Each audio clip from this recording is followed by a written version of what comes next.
Minhas senhoras e meus senhores, eu não costumo escrever discursos, até porque quando os escrevo altero-os sempre, mas porque considero que hoje é um dia importante para mim e, digamos, para a própria história cultural desta cidade de São Pedro do Sul. Considero que hoje eu deveria tomar um especial cuidado, de maneira a que não me esquecesse de dizer nada de importante e também não me pusesse para aqui a falar, porque, feitas as contas, mesmo o que eu gosto é de conversa mais ou menos fiada. Eu e o público temos cá uma relação, temos cá uma cumplicidade tal que mal eu começo, logo o público me puxa. E mal eu puxo, logo o público me empurra. Logicamente, isto não está no discurso. Vamos então começar pelo discurso. Eu vou ler o discurso e queira Deus que eu não saia muito fora do discurso. Meus amigos, os que vieram de fora e venceram a incomodidade da distância, estes são os amigos maiores que o pensamento. Estão aqui muitos e outros só puderam estar da parte da tarde porque tiveram de se ausentar. Para eles todos, efetivamente, eles são os amigos maiores que o pensamento. E para esses, para os que fizeram o esforço de virem de fora até aqui, para estarem comigo hoje, muito obrigado, são as minhas primeiras palavras. Depois, os amigos do ao pé da porta, começando por aqueles que ao longo de quase 60 anos, desde 1956, data em que me fixei em São Pedro do Sul, comigo se cruzaram no nosso dia-a-dia de interesses. Quero salientar o Dr. Abílio da Silva Tavares, o João da Silva Pinheiro, o Heitor Girão, o Manuel Moreira Correia e o meu sogro Manuel Marques da Costa, sem esquecer a minha falecida mulher, Margarida Gralheiro. O facto de terem morrido não os impedem de estar agora aqui, a meu lado, como sempre estiveram nas lutas políticas, sociais e culturais, mais ou menos clandestinas, durante os anos 60 e 70. Tendo-me alguns acompanhado durante as aventuras do PREC, processo revolucionário em curso entre abril de 74 e novembro de 75.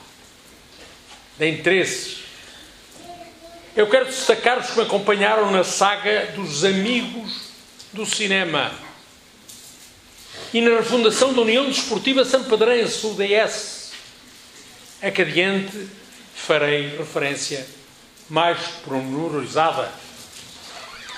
Dito isto, quero referir-me aos meus conterrâneos e conterrâneas de hoje, mundo dos quais já vieram de ontem. Aceito, por uma razão ou por outra, todas elas atendíveis. Alguns não possam estar aqui em corpo e alma, e só estejam em espírito. Sinto que estão. E isso é o que importa. Refiro-me depois aos meus familiares, filhos, netos, bisnetos, irmãos, cunhadas, sobrinhos, primos, os guerreiros. Sei eu, sem esquecer a Lia, que há 14 anos decidiu fazer da sua vida a parte principal da minha vida. A eles eu quero deixar a alegria de me verem chegar aqui com esta força e disposição para continuar. Não me refiro aos que não quiseram vir. Estão no seu direito. Também não me refiro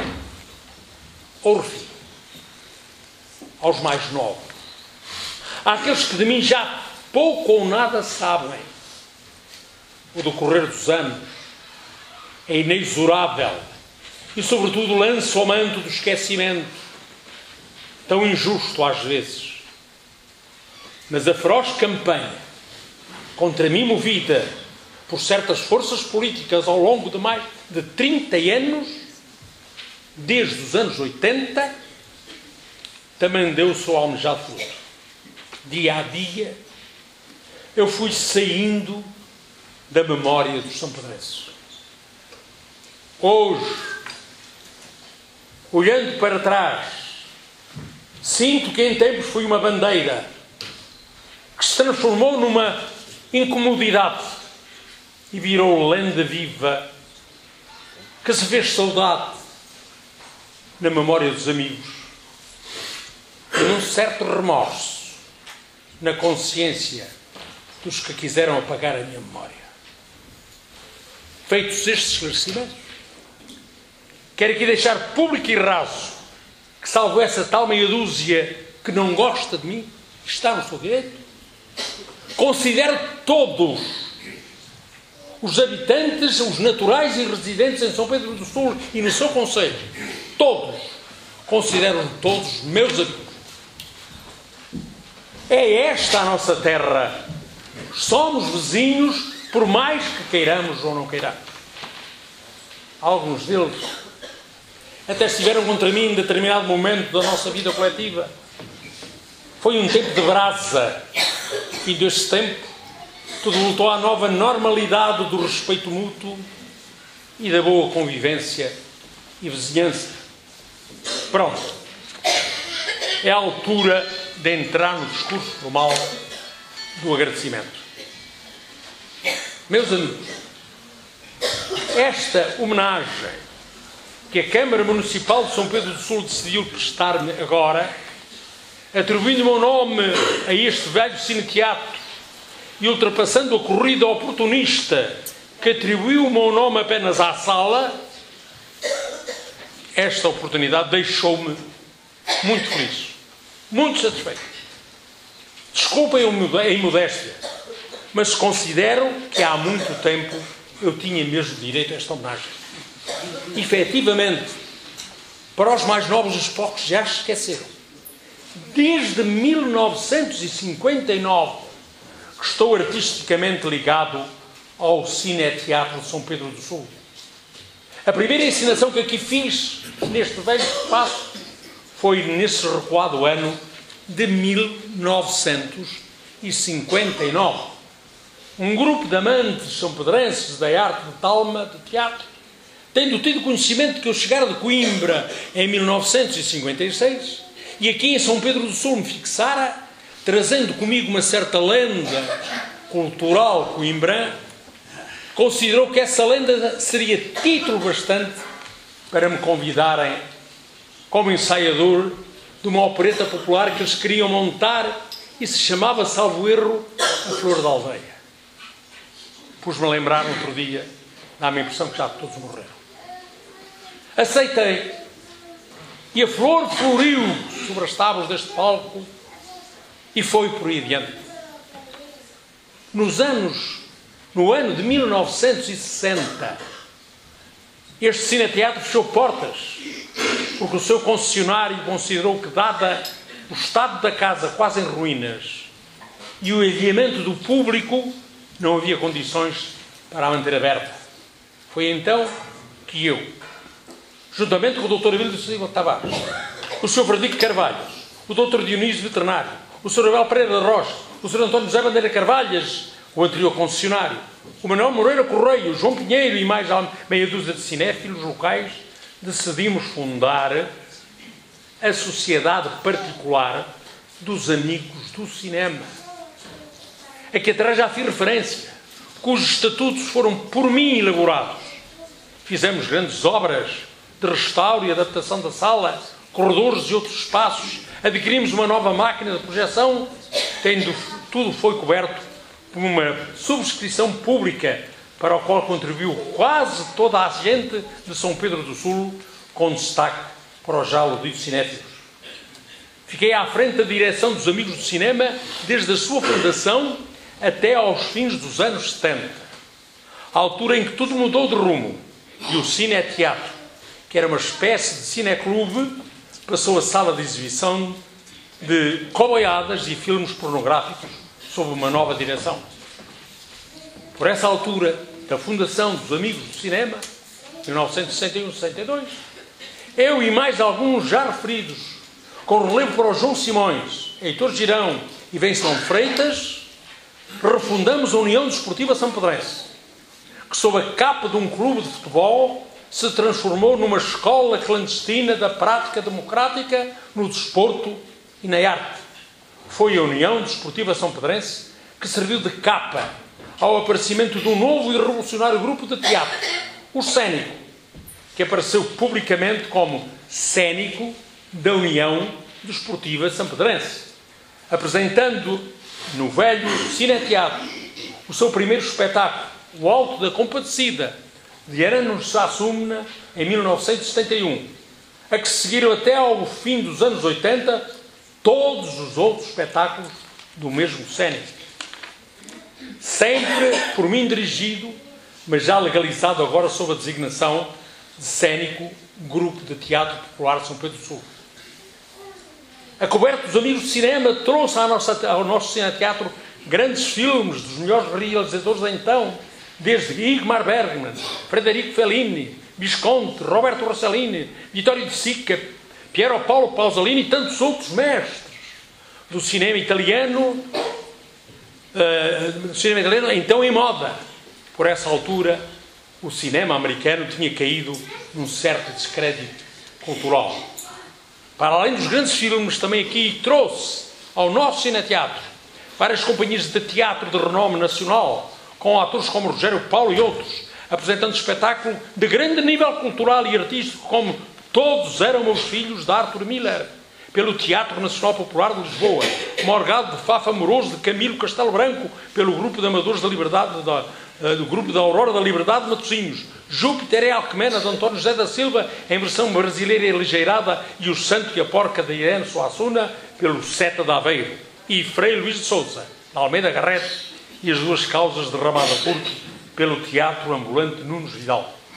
Também eu próprio aqui apresentei mais dois espetáculos da minha autoria, Epifânio Lacerda, por um grupo de estudantes de Viseu, que então dirigi, e Farruncha, peça infantil, por um grupo de estudantes do colégio, então, o Colégio Local de São Tomás de Aquino, evocando um personagem quase mítico das noites sampedrenses.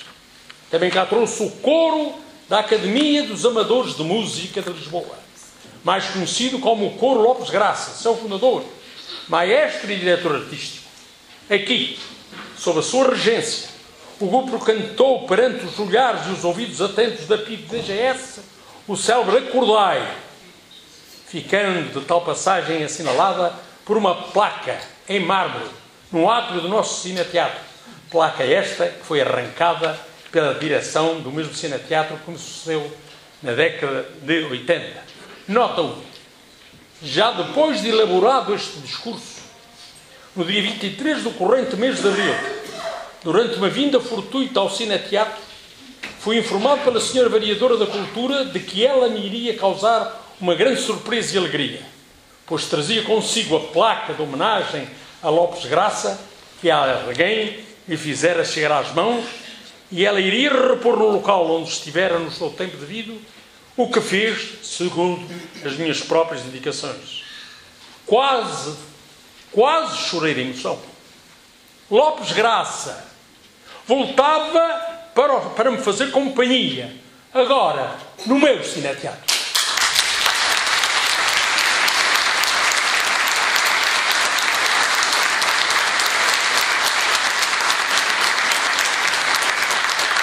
No Cine-Teatro, na década de 60, promovi comentários públicos público e político desde as então recentes encíclicas papais do Papa João XXIII, Mater et Magistra e Pacem Terris. Os mais velhos lembrar-se-ão disto. Este encontro transformou-se num verdadeiro comício político não autorizado, onde eram mais os não católicos que os católicos.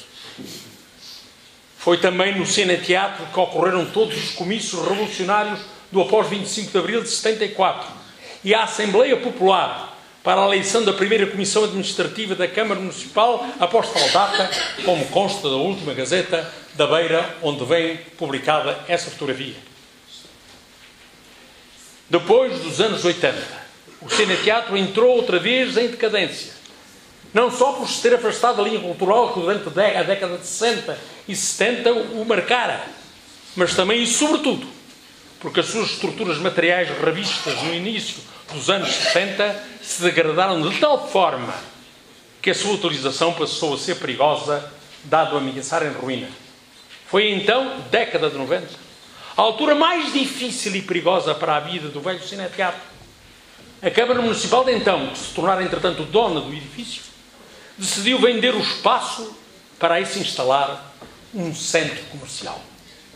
O negócio foi denunciado publicamente, perante uma onda de indignação popular que teve a sua expressão pública durante a apresentação do espetáculo do Cine Club Fões a um Jardim, 1991, onde havia um quadro representado pelo Tónio, que está ali à frente, onde havia uma evocação indignada do velho Cine-Teatro ameaçado de destruição e que teve a maior ovação da noite. Apesar de tais sinais, a Câmara proprietária do imóvel não desistiu do seu propósito e o fecho e venda do Cine-Teatro foram anunciados para muito breve. Foi nessa altura que eu, que então era vice-presidente da mesa da Assembleia Geral da Sociedade Portuguesa de Autores, e nesta qualidade consegui uma audiência com o então secretário de Estado, Manuel Freixo, a quem apresentei um dossiê amplamente documentado, quer a nível do texto, quer a nível do fotográfico, demonstrando que em São Pedro do Sul a Câmara local estava em vias de cometer um crime de lesa cultura teatral. Miguel Freixo ficou de tal maneira impressionado que no espaço de dias declarou de interesse público o nosso velho Cine-Teatro, impedindo assim a sua demolição e pondo à disposição da autarquia verba bastante para a sua recuperação. De notar que um grupo de jovens de então se formou em São Pedro do Sul, denominado de MIJA, Movimento Independente dos Jovens Autarcas, que acabou por ganhar a Junta de Freguesia da então Vila.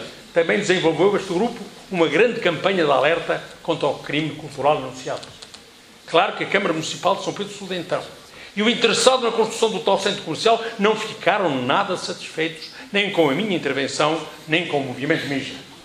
E foi assim que a Câmara teve mesmo contra a sua vontade de proceder às obras de restauro impostas pela Secretaria de Estado da Cultura. A sua vingança surda foi levar a cabo tais obras sem me dar conhecimento das mesmas. E foi desta arte que a restauração do velho Cine-Teatro acabou por ser feita sob a vigilância artística de um qualquer mestre de obras ou engenheiro de construção civil que nada sabiam de teatro nem dos seus segredos. Daqui resultaram barbaridades no palco, embora a sala se tenha safado sem danos de maior. E para o futuro ficou o velho Cine-Teatro romântico, construído em 1926 pela família Simões, que vivia do negócio do peixe, mas tinha sensibilidade artística. Após o restauro do Cine-Teatro, o Cine-Teatro voltou a ser a nossa casa de cultura, onde o Cénico, sob a minha direção, voltou a representar todos os seus espetáculos até 2010, data em que fui corrido do grupo que fundei juntamente com José de Oliveira Barata e Manuela Cruzeiro, pela direção de então em exercício, que sem me dar conhecimento escolheu outro encenador, outro texto e outros atores. Só no dia de estreia, para a qual nem convidado fui, eu soube desta conspiração, porque a denunciei publicamente nos meios de comunicação social. Momentos antes do espetáculo, mandaram-me 2 convites para vir assistir ao mesmo espetáculo. Acontece que pouco tempo estive fora deste palco, pois logo voltei em 2012 e aqui me mantenho até ao presente dirigindo a disciplina de teatro da Universidade Séria de São Pedro do Sul. Resumindo, por 2 vezes Ajudei o Cineteatro a libertar-se do camartelo demolidor. Uma no início dos anos 60 e outro 30 anos depois, na década de 90. Depois, ao longo de mais de 50 anos, desde 1959 até ao presente, fiz desta casa a minha residência artística e cultural. Concluindo, esta casa merece ter o meu nome e eu mereço ter o meu nome ligado a esta casa.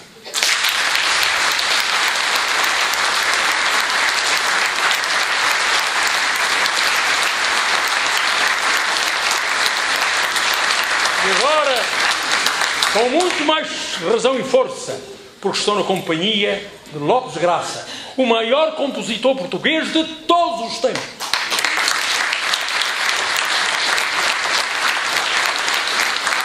E a nível artístico, meus senhores e minhas senhoras, as contas estão definitivamente salvadas. Apesar de alguma acrimónia nas minhas últimas palavras, não posso deixar de louvar a coragem do atual Presidente da Câmara, Sr. Vítor Figueiredo, que, embora jovem, foi também ele testemunha direta de tudo aquilo que eu fiz pelo nosso cineteatro e pelo dinamismo cultural que imprimi em São Pedro do Sul neste último meio século. Finalmente, ele não quis continuar a pactuar com a campanha de silêncio que contra a minha pessoa foi movida por todas as forças políticas que desde 1979 até à atualidade têm vindo a dirigir o Executivo Camarário Local, isto é, CDS, PST e PS. A este propósito tenho aqui outra nota. Para aumentar ainda mais o escândalo, diga-se de passagem que entre 1998 e 2011 recebi as seguintes homenagens nacionais. Em 1998 fui condecorado com a Medalha de Mérito Cultural pelo Ministro da Cultura de Portugal de então. Nessa altura, o Executivo Camarário Local era do PS e recusou-se a ceder o Salão Nobre da Câmara Municipal para o Ministro da Cultura me entregar o galardão. E só o fez depois dos meios de comunicação social terem feito grande barulho a este respeito.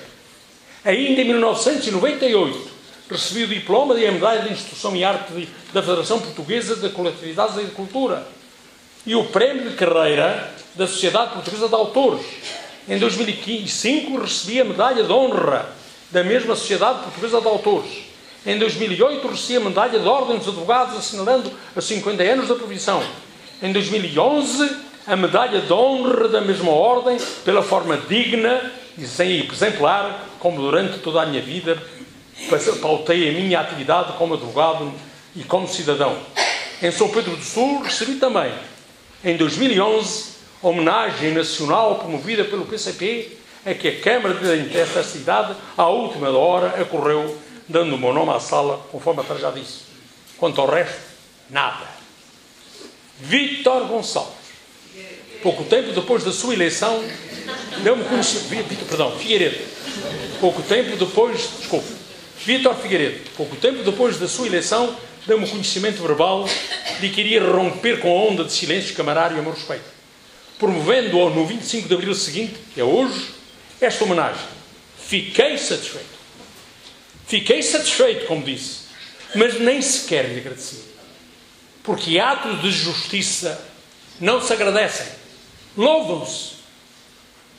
Antes de terminar mesmo, quero lembrar ao Executivo Camarário, todos aqueles que fizeram até aqui, que todos aqueles que ficaram até aqui à porta das homenagens municipais, e refiro-me a Isabel Silvestre, ao David de Almeida, ao Homem Cardoso e ao Carlos Carvalhas, por eu, como o mais velho, lhes estar a dar a entrada, quero aqui lembrar que a partir de hoje, pela minha parte, a porta fica desimpedida. Os nomes destes nossos conterrâneos já estão na história da arte, da cultura, da sociologia e da política do nosso país.